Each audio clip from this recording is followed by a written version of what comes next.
Happy birthday to you. Ay, bumili nga ng shake. Happy Ayan. birthday. Oh, thank you po. Order namin, nandito na. Bumili ako ng washcloth para sa baby. And bumili ako ng body wash shampoo ni baby. Bumili ako ng body lotion, guys. Sobrang saya ko kasi kahit pa paano nakabili na kami ng essential ni baby. Birthday to you. Happy birthday to me!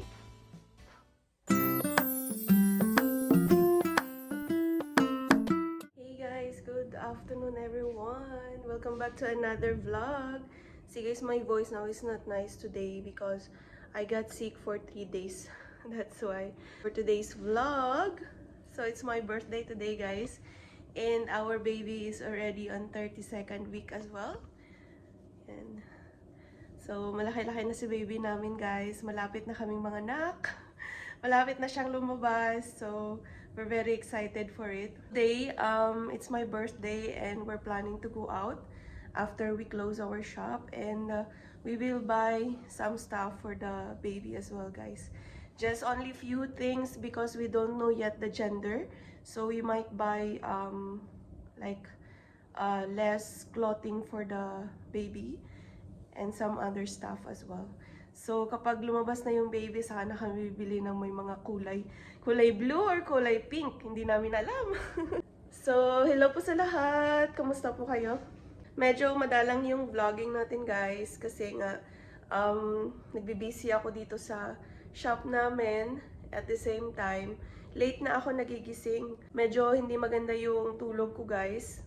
Kasi hindi na ako makatulog sa gabi. Lagi nang nasisipa ni baby. Tapos banyo ng banyo. So ayun. So nakakatulog na ako ng umaga na guys. Siguro mga 6 o'clock na ako nakakatulog until 10 o'clock. So pagising ko, maliligo na ako. And then after maligo, magluluto na ako ng pagkain namin papunta dito sa shop. So, wala na akong time para mag-edit ng mga vlog. So, hello po sa inyo dyan. Thank you so much for still supporting in our channel, guys. Balitaan ko kayo mamaya kasi pupunta ako dun sa isang shop sa my first cry. Titingnan ko doon kung ano yung mabibili ko ng mga stuff ng baby, guys. Bating essential lang ni baby. And then few, siguro, damit. Mga konting damit lang ni baby yung bibilhin namin. Ayun, update ko kayo mamaya. Tara guys, pupunta na ako dun sa first cry. Sa may mga newborn na mga damitan tsaka mga essential. Akit na ako. Laki ba? Sobrang bigat na ni baby. So wala masyadong tao dito na side. Dito tayo pupunta. Ayan. Dito na stuff.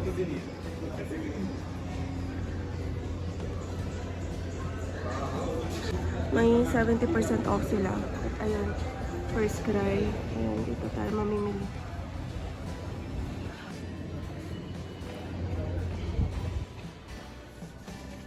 So, nakapili na ako guys ng mga bibilhin. Hindi na ako naka-video kasi daming tao. Bababa na lang ako guys. Then, naakyat si Huda para siya yung magbayad at piliin kung ano yung dapat hindi bilhin. Ayun. Hey guys, good evening. So, kakarating lang namin guys sa aming flat. Ayun. So, nag-decide na lang kami umuwi muna. Kasi late na kaming dumating. Hindi na kami nakapag-prepare pa na lumabas, kumain sa labas. So, we decided only to stay at home, to go home and celebrate my birthday here. So, we will gonna order some food from KFC. Mas importante pa din ang negosyo kesa sa birthday. So, inuna muna namin yung negosyo kasi syempre, sayang yung kita guys. Kanina nagpapaalam na siya na uwi kami ng 7:30 ng maaga. Sabi ko, wag na muna kasi may customer pa. So, sayang. Ayun. Andito na ako sa lift. So, Huda asked me before guys, what I want for my birthday. Then, I just told him that very simple only. I want to do shopping for the baby, guys. Baby essential for our coming soon baby. And then I want to eat KFC. That's it. So, napakasimpleng bagay lang guys yung gusto ko sa birthday ko. Kasi, syempre, tanda na tayo, no? So, wala na tayong time para mag-celebrate pa ng mga bonggang celebration para sa birthday party. Kailangan na din namin magtipid guys para sa baby. Siyempre, mas importante pa din yung future ng baby kaysa sa mga celebration na yan. So, ayan. Yung asawa ko nagpark pa siya ng sasakyan. Papakita ko sa inyo kung ano yung pinamili ko kanina dun guys sa First Cry. So, hindi ako bumili ng damit ng baby kasi sobrang mahal. Mas prefer ko na bumili ng online sa Amazon kasi mas makakamura ka. Doon kasi sa First Cry kanina guys, nasa 1,300 yung isang set ng newborn na damit. So, sobrang expensive. Sa Pilipinas kasi guys, kapag bumili ka ng diba, ng mga pang baby, yung mga mittens, ganun, tsaka mga damit, yung pang newborn talaga siya. Medyo mura-mura, diba? Pero dito sa India guys, mahal. Yung mga pinamili namin kanina. Ayan. So, bumili ako ng washcloth para sa baby. Ayan guys, oh. Ayan. Pwede niyang gawing pamahid to or pang bating namin. Ayan. Tapos, bumili ako ng cotton buds, of course. Baby Hug. yung brand. And then, bumili na ako ng lotion. Bumili ako ng body wash shampoo ni baby. Body wash and shampoo. So, isa na siya guys. Ayan. So, nasa siya, 500 ml siya. Nasa 600 rupees. Naka-discount pa siya kanina guys kasi naka-discount sila ng up to 70%. So, minus 20%. Ayan. So, medyo nakatipid kami. So, yung brand is Shiko. Shiko. Tama ba yung pag-pronounce ko? Shiko. Ayan. So, ito yung brand na pinili ko. Kasi yung ibang brand guys, kagaya ng Aveeno, Cetaphil, medyo mahal-mahal siya ng konti guys. Hinahanap namin is yung magandang quality and the same time mura siya. So, ito yung mga nasa mid price. So, ayan. Gandang brand din siya. Sinearch ko siya muna sa Google bago ko binili. Bumili ako ng body lotion guys. So, normally kasi kapag baby guys, talagang sensitive yung mga skin ng baby, diba? So, yung pinili kong brand para sa kanya is iisa lang. Yung para sa, body, full body. Pati yung shampoo niya. Ayan. So, ayan. Same, 500 ml din siya. Ay, 1.2 ml yung niya. Yung size. Tapos, nasa 600 rupees din siya guys, yung MRP. So, naka-discount din siya dito, 20%. Kasi guys, kapag shop owner ka sa may mall, binibigyan ka pa nila ng malaking discount. Ayun. So, ito lang yung naiba sa brand ng gagamitin ko sa baby. Yung Himalaya. Ito yung powder niya guys. Ito. So, kasama nito kanina yung diaper rash niya. Kaso, yung diaper cream, kaso hindi niya nakinuha. Sabi ko, sa online na lang tayo bumili kasi medyo mahal siya. So, ayan, ito yung binili namin. Ito yung para sa, detergent, liquid laundry detergent ni baby. Ayan, Baby Hug. Ayan. So, dalawang brand yung pinili ko sa kanya. Yung Baby Hug, at saka yung Shiko. Ayan. So, dalawa lang, hindi iba-iba kasi pag iba-iba na baka kung pa si baby, ma-allergy, diba? Tapos yung Himalaya pala, yun.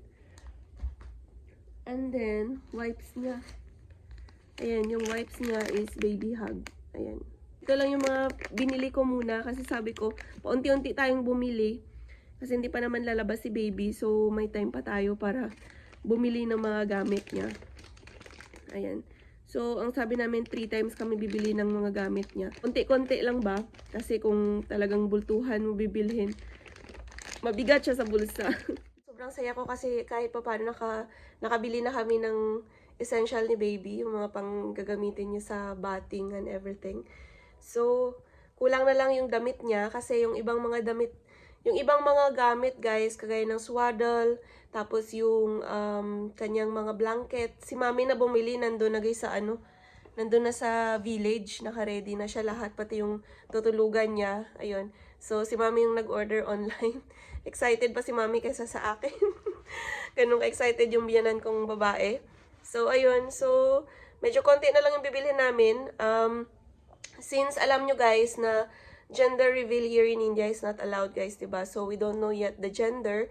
So, I would advise na kapag nabuntis ka dito guys sa India, wag kang bumili ng maramihan, lalo na mga damit.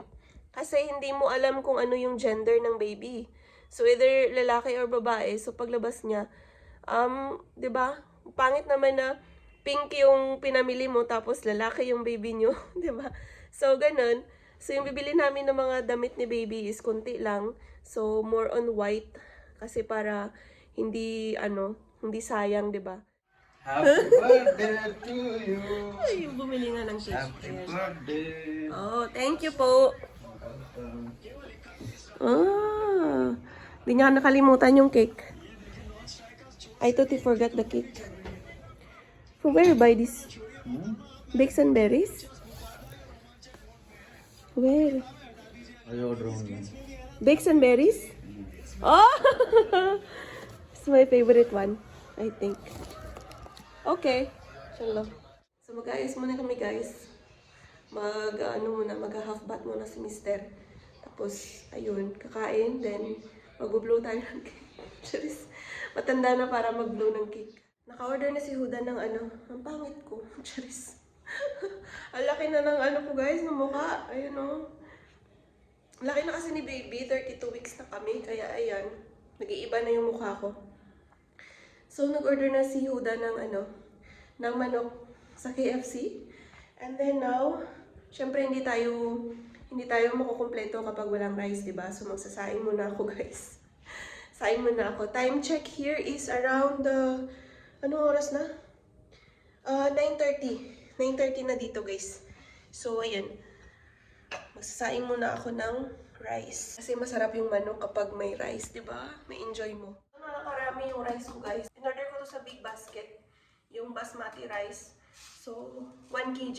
Ito na lang karami yung natira. Ang bilis maubos kasi mahilig talaga ako sa rice, guys.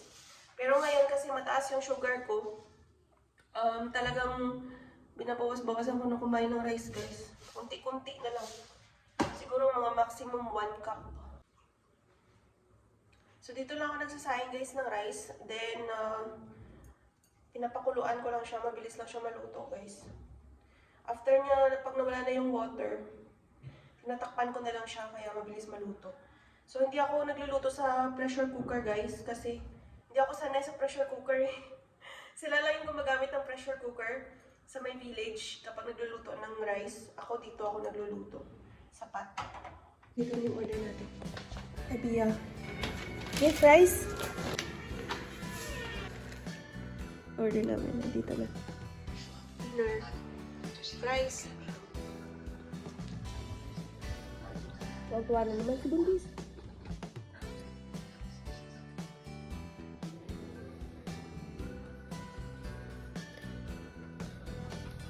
Happy birthday! Happy birthday to me. What to me? Ano naman na guys? Mom! Ang ganda ng cake na binili nila. Happy birthday, Mom. Okay. Happy birthday! Happy birthday. Happy birthday to you. Happy birthday to me. Happy birthday to me. Happy birthday. Happy birthday. Thank you, Lord, for another year of life. Thank you, my husband. Okay. My wish.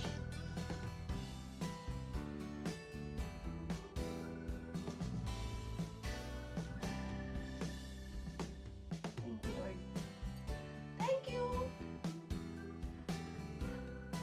Pinid yung papa guys. Oh, siya yung nag-cut ng cake. Happy birthday. Thank you. Iluso.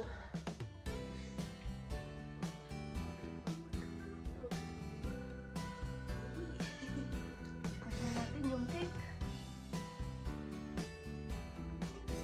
Thank you po. Thank you, Papa. Thank you, Papa, for the cake. Papa, Huga.